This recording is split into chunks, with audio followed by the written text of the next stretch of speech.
Hello and welcome to the Happy Hour Hustle podcast with our host, Kim Bodie. I am absolutely thrilled to be chatting with you. Principal and fearless leader of 834 Integrated Communications. On this podcast, you're going to learn a lot about a lot, like public relations, marketing, digital, and advertising. That's a nice way of putting it. Forgive us if you hear some dogs in the background. We love them, and there's a medium-sized pack at the office at all times. Fantastic. So grab a glass of wine, preferably one with ice in it, and learn a little something today. Hey there, hustlers, and welcome to Happy Hour Hustle. My name is Rowan, and I'm the account manager here at 834. Welcome to the first ever episode in a brand new series we're doing called The Real Influencers. We're going to be highlighting people who are changing the world. So you're going to hear from musicians, artists, industry professionals, and a whole bunch more. Buckle up and be prepared to be inspired by our very first featured guest, Nathi Gcabashe. Yes, my name is Nathi Gcabashe. I'm a South African singer, songwriter, and music producer. I've been in the music business for quite a while now. I think it's been over 30 years. And I'm excited every day. You know, it's just, it's been an incredible journey and a great story. So it's nice to hang out with you guys and connect. Oh my gosh. Well, I think you left out all the bragging you should be doing. Yeah. You are a Grammy-nominated songwriter. Yes, ma'am. Yes. So that's kind of a big deal. Well, thank you. It certainly feels good. You know, you don't really look out for these things. You know, you just do what you do, and things just fall into place. Right. Well, that's exactly why you're on this podcast. We were like, wow, he's a really big deal. We should talk to him. You're also a multi-instrumentalist, and you didn't really mention that, which is incredibly impressive. Yes, I started playing piano at very, very early days. I think I was 6, 7, sneaking in and out of my mom's bedroom. That's where she used to keep the keyboard. She was a choir manager, gospel choir manager. So I remember vividly when I think I was exactly 6 years old. I remember watching them rehearse and so on. We would spend 2 weeks in a different part of the state in province KwaZulu-Natal. And then every other weekend we would go back home and these rehearsals would happen. After the rehearsals, of course, they used to keep the keyboard in the room, and they decided to lock the room most times because I was going to go around and start messing up. And then I started learning guitar, of course, when I moved to New York City. I've been playing guitar for about 12 years now. And so that's really been kind of helping me. I play drums and bass as well. You might not have seen a lot of that out there. Yeah. I use all of that for purposes of composing and arranging music. Well, before we kind of jump into the writing process and kind of your background, how would you, for the listeners, I think it's probably a good idea if you can maybe describe your music and then also where they can find out more information. Yes, my music is in the world music category. It's recently been upgraded to global music. The term world music still rings true because it's music that is definitely appealing to the world, but it also has a very strong elements of the roots of my culture where I come from in South Africa. So it's traditional South African music, but obviously I create a synergy of a mixture of music. It's usually infusions of R&B and traditional Zulu, Scandi, all of that mixed up with a variety of approaches with sounds and so on to create this organic synergy of sound. So we call it world music, and it's all available on on all the digital platforms. And of course, you can go through my website, www.nathigcabashe.com. That is NATHIGCABASHE.com.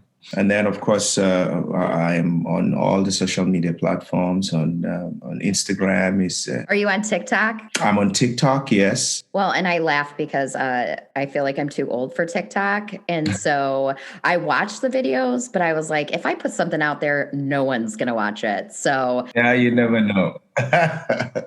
Somebody will watch it. Somebody will watch it. That's what I'm afraid of. So you were talking a little bit about home. Can you maybe say where you were from? I'm from South Africa, the east side of the country. And I grew up, I had my first 10 years were a very rural upbringing. Mm-hmm. Go out in the morning, you take the cows out, you go herding, they sit with the livestock out there, stick fighting and all of that stuff. What is one smell that reminds you of home? Is it the cows? Well, the cows, when I happen to see a cow around here, it definitely takes me back to those days. I haven't gotten that close to actually smell the fragrance. That's a nice way of putting it. Yeah, but I think it's just the thought of it. Yeah. You just happen to land into one of those thoughts. And I think this is what creates the background behind the stories I tell through my music. Well, and that's where I kind of want to jump into as well. So we'll get a little serious and then we'll end with some more fun questions. If you go to the website and if anybody were to say Google you, it talks a little bit about the basis for your music. So one of the questions I had for you is you faced so much grief in your life, from witnessing your father's assassination to your sister passing away. And it's obvious that this has shaped your music. So maybe can you talk a little bit about that? And have you found that healing? Yes. Thank you for asking that, because it's definitely part of my story. Yes, I talk in depth about this story as well on my upcoming documentary. Actually, I talk about it. Yes, I did have the experience, the unfortunate experience of that, witnessing your family members. My father was shot and killed in front of me, unfortunately. And of course, all of that definitely will leave a serious stain. It's just childhood trauma. And then obviously my sister passed away through HIV-related illness. This was in 2006, I think. Okay. And then my mom passed away in 2009. I was already living in New York that time. So I had to fly back from New York City to take care of all of that, family funeral arrangements and all of that stuff. Yeah. All of that was direct responsibility of mine. And obviously, by this time, there was definitely a clear trend of things happening. You're like, why do such terrible things happen to me? And so most of the time the answer would be, why not? Why not you? Yeah. Why should it be somebody else? Before I moved to New York City, I had been exposed a lot to self-development programs and spirituality, and an exposure to a wide variety of religious group. I used to host weekend spiritual hangouts where we would have different representatives from different religious backgrounds and different movements, so to speak. And so on the spiritual hangout, and we would just talk about the fact that here we are as human beings going through a spiritual life experience. We are spiritual beings, rather, going through a human life experience. That was that. But also a lot of my healing has been organic healing based on a deeper understanding of who I am, a spiritual being having a human life experience. So a lot of my healing has come through the acknowledging of that and understanding that we are never alone. Well, and I think it shows in your music too. One of the things I was really impressed with is that you don't shy away from the hard subjects: racial injustice, Black on Black violence, social unrest, and so much more. What drives you to kind of write and perform around these topics? I come from that kind of a background. And recently, when Strength was released here in the US last year, June 16. Yep. Now, June 16 is a very, very consequential date in South Africa, because this is when the youth from different townships, this was mainly happening. This incident was recorded in Soweto, though, but many, many townships. And there was a lot of those protests where the youth took to the streets and said, "We are tired of this." For those that might not know, South Africa went through a very, very hard time during the apartheid system. Yep.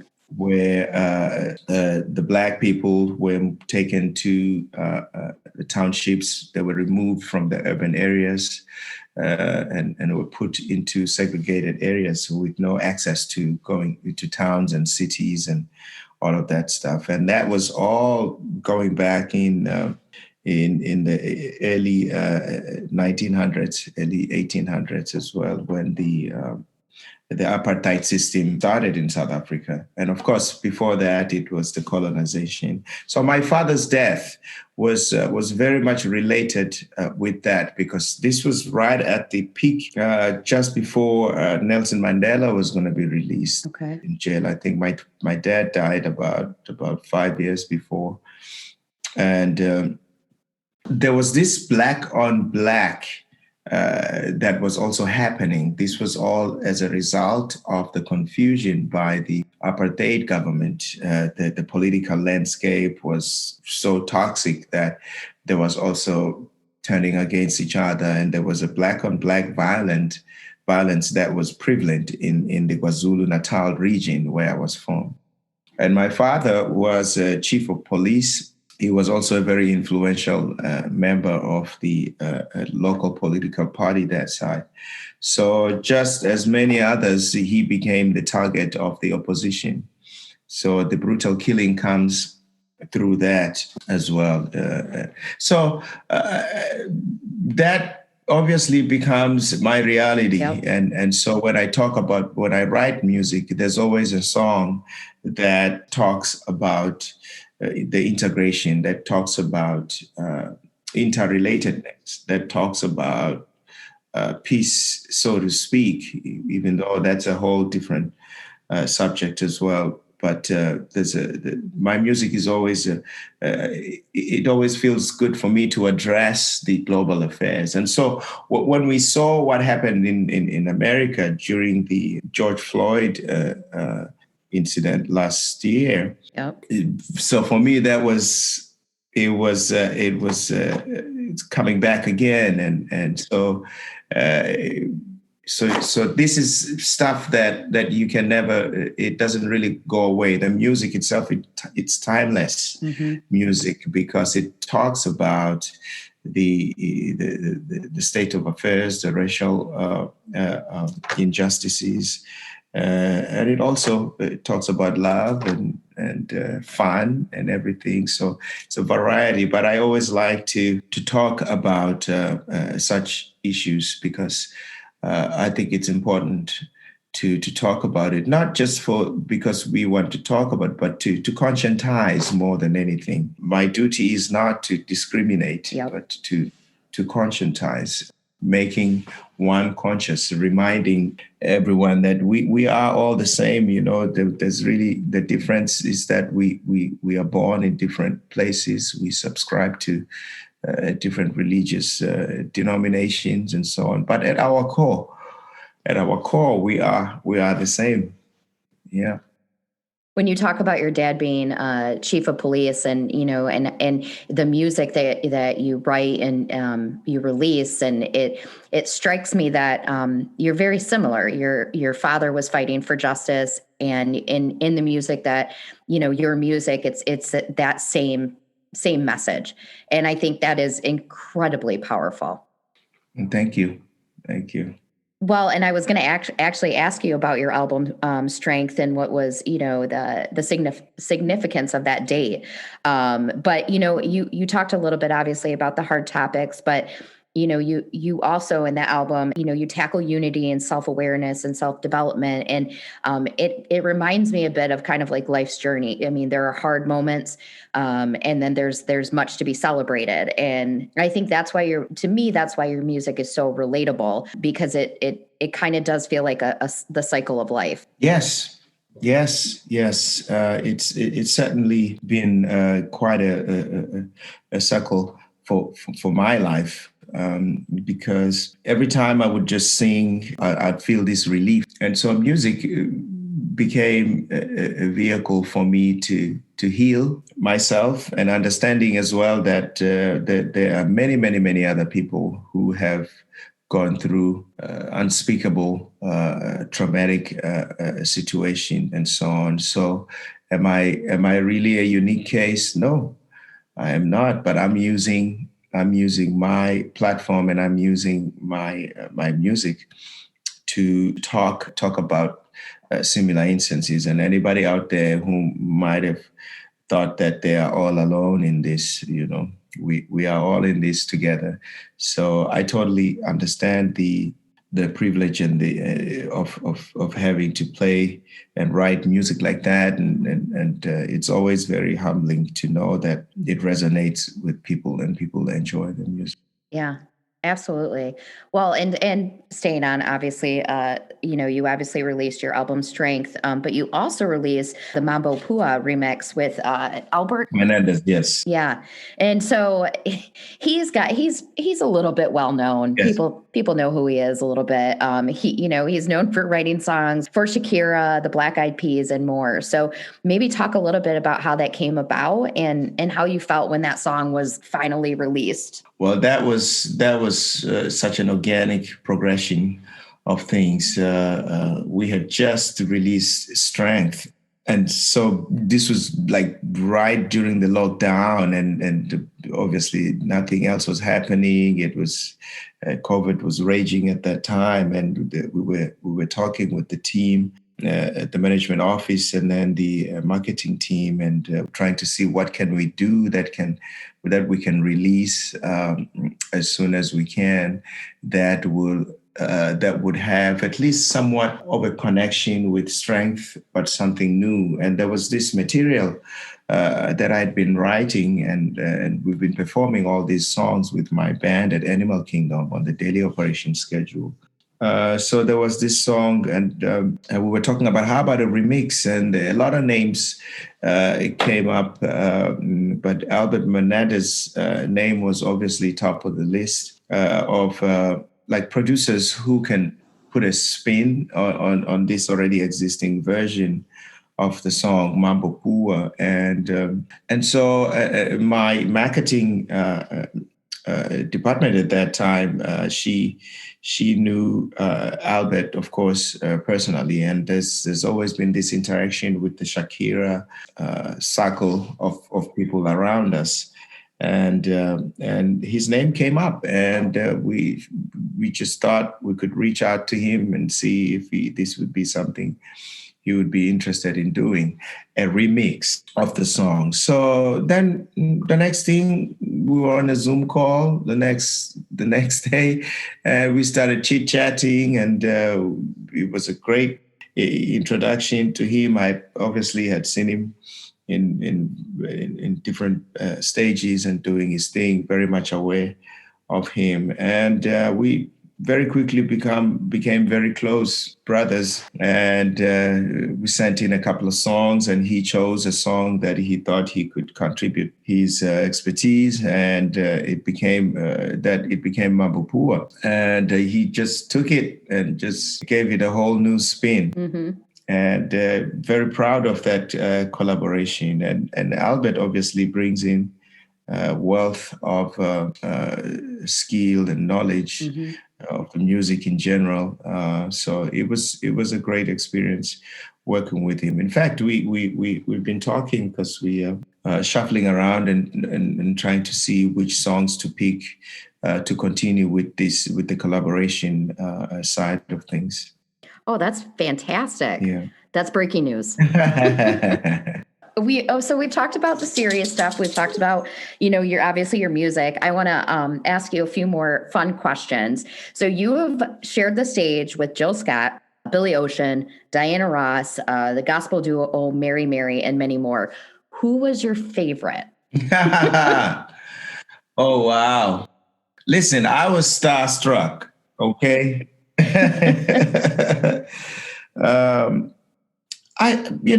Of course, you grow up listening to Billy Ocean and Diana Ross. Of course, that's serious royalty there. Yeah, and so that will change your life, and it'll give you so much more encouragement. It'll really affirm that, you know what, this, you're on the right track at least, Yeah. And so that was really liberating and very encouraging. All of them, really. Jill Scott, I had a more intimate experience. I was in Jamaica. I was on tour with the late Hugh together, and we were at the Montego Bay Jazz Festival.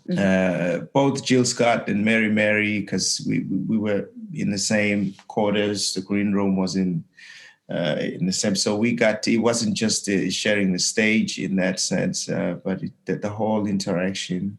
We did a couple of interviews together, which that was really inspiring.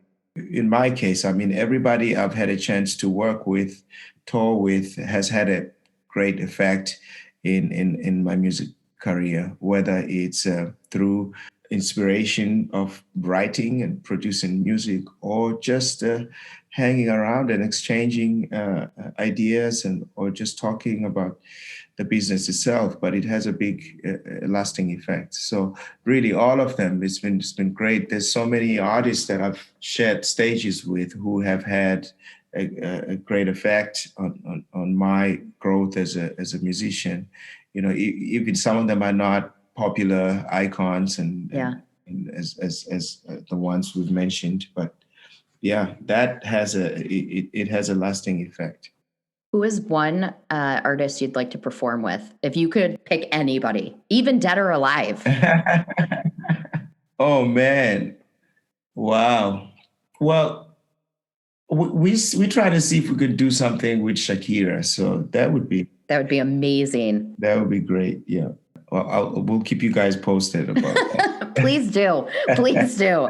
Okay. So you've also worked at Disney's Animal Kingdom, the theme park. Are you still performing there at times? Yes. We've just recently been back there.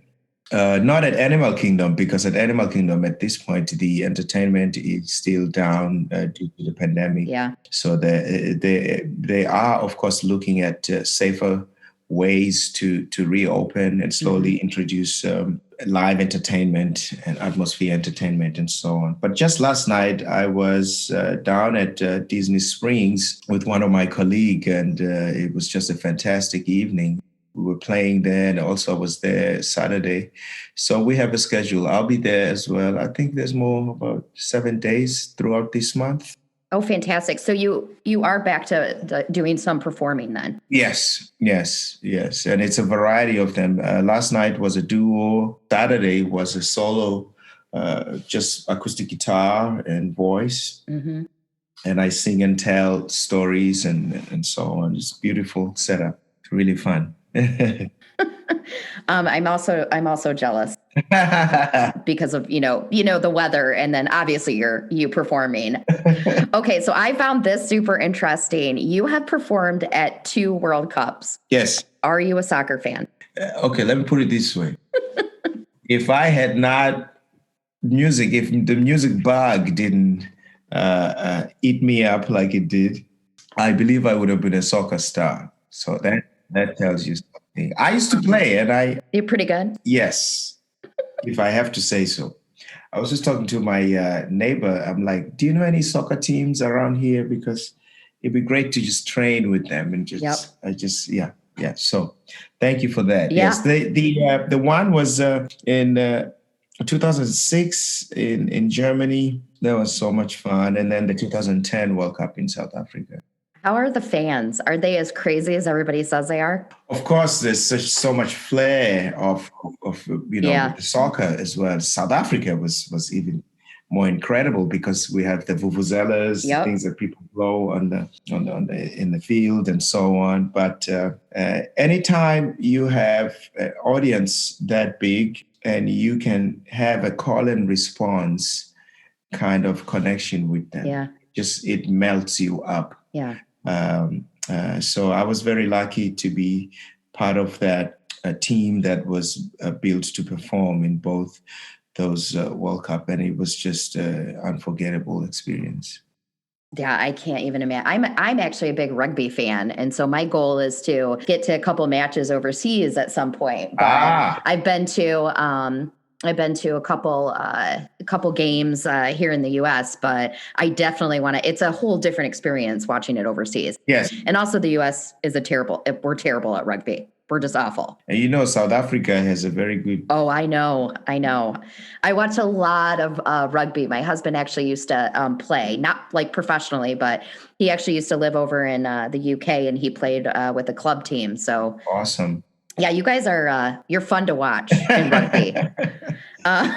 Okay, before we wrap up, because I could literally keep talking to you all day, but I'm sure you have other things to do. You have 2 upcoming albums, and I want listeners to know about that. So maybe just give a quick overview and maybe when they can expect them. Yes, so it's the compilation of all the music that we've been playing at Animal Kingdom at Disney for the past 10 years. Mm-hmm. I've been writing and producing all this music.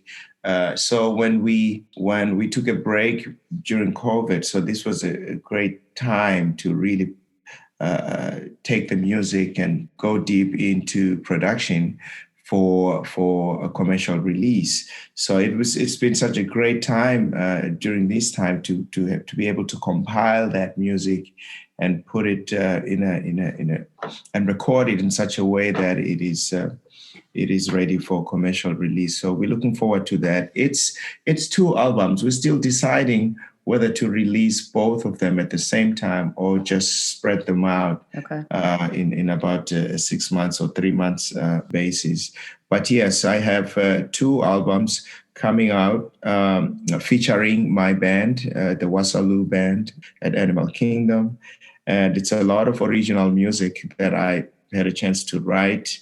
But it's also a variety of cover versions of some of the great world music artists like the Hugh Masekela's, the Miriam Makebas, your Angelique Kidjo, and so on. In fact, we're trying to see if Albert Menendez can come in again with one of the songs. We're planning to release it as a single for a whole different purpose. But yes, we write. In fact, as soon as I get off this call, I have a meeting because we now right at the final stages actually of the album. We're finalizing the album artwork and so on, making sure everybody is credited properly. So it should be out at least in about 6 weeks. Oh, that's amazing.